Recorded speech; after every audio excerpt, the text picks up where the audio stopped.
Hello trading friends, and welcome back to Forex Focus, brought to you by IG. Taking a look today at the considerable downside we've seen in the stock market, in the gold market, and the considerable upside we've seen in the US dollar market, all coming from a hotter than expected inflation print. And that expected is the key piece, because if you look at inflation here coming in for January, it's not necessarily a rip-roaring move to the upside for inflation, but it was 0.2% higher than expected for both headline inflation, that includes energy and everything else that's actually been in deflationary mode, and what a lot of people had thought was going to move that headline inflation under 3%. No, sticky there at 3.1% versus that expected 2.9%.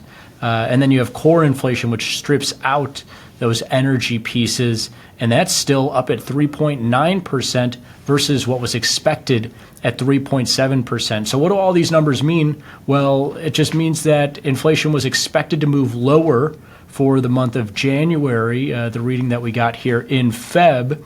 And on the back of lower inflation, the central bank, the Fed, can cut rates finally, right? We're still up at 5.25%.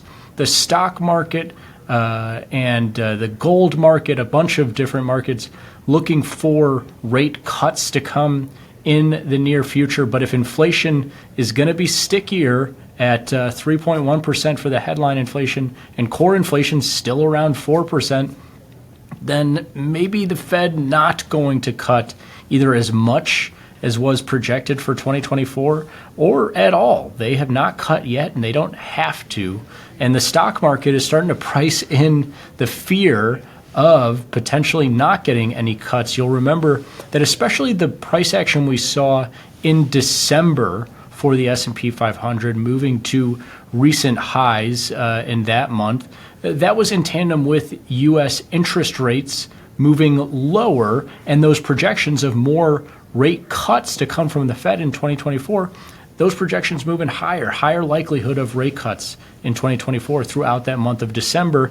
Now, you fast forward here to February, and those rate cuts are getting priced out, and the stock market has been doing fine because it's had one of the historically better, some of the best earnings out of its major single name stocks throughout this most recent earnings cycle.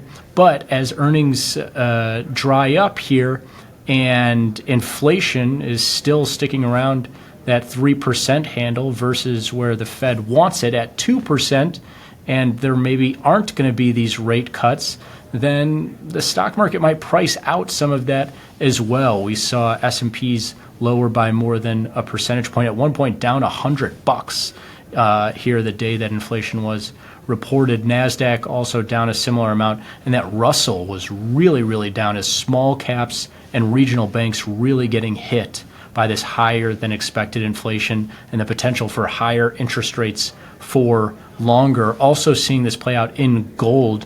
Gold prices getting to the closest to $2,000 for really the last handful of months. These are lows year to date for the precious metals commodity, and $2,000, though it's historically high if you're looking at the last 10 or 20 years, it is recently quite low. That's pretty much the low right there, around $2,000, going back to November territory.